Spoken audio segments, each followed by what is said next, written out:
রবিবার মানেই তো বাড়িতে ভালো মন্দ কিছু একটা রান্না হবে, তো সেই মতো বাবা বলছিল যে যাই বাজারে গিয়ে একটু মাটন নিয়ে আসি, মাটনের পাতলা ঝোল খাওয়া হবে।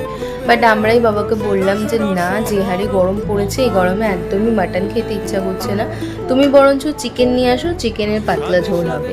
তো সেই মতোই বাবা চিকেন নিয়ে এসেছিল, আর মা এই চিকেনের সবজি দিয়ে একটা পাতলা সুন্দর স্টু মতো রান্না করেছিল, যেটা খেতে ভীষণ ভালো হয়। আর এটা ভাত রুটি দুটো দিয়েই খেতে ভীষণ ভালো লাগে। তবে হ্যাঁ, গরম গরম খেতে বেশি ভালো লাগে। এর মধ্যে তোমরা যা ইচ্ছে সবজি দিয়ে বানাতে পারো। সেদিন মা পেঁপে, আলু আর গাজর দিয়ে বানিয়েছিল চিকেনটা। আমার যখন সি সেকশন হয়েছিল তারপরে মা আমাকে এই রেসিপিটা মাঝে মধ্যেই বানিয়ে দিত। এটা যেরকম টেস্টি খেতে সেরকম হেলদি, তো শরীরের জন্যও ভীষণ ভালো। তাই তখনই মা আমাকে মাঝে মধ্যে এটা বানিয়ে দিত, আর মাকে বললাম যে সেই সময়ের মতনই করেই চিকেনটা বানাও, ভীষণ ভালো লাগে খেতে। আর এটা ভাত রুটি দুটোতেই ভালো লাগে। সকালে তো লাঞ্চে ভাত দিয়ে খেয়েছিলাম, রাতে যেটা বেজেছিল সেটা আবার রুটি দিয়েও খেয়েছি, ভীষণ ভালো হয়েছে।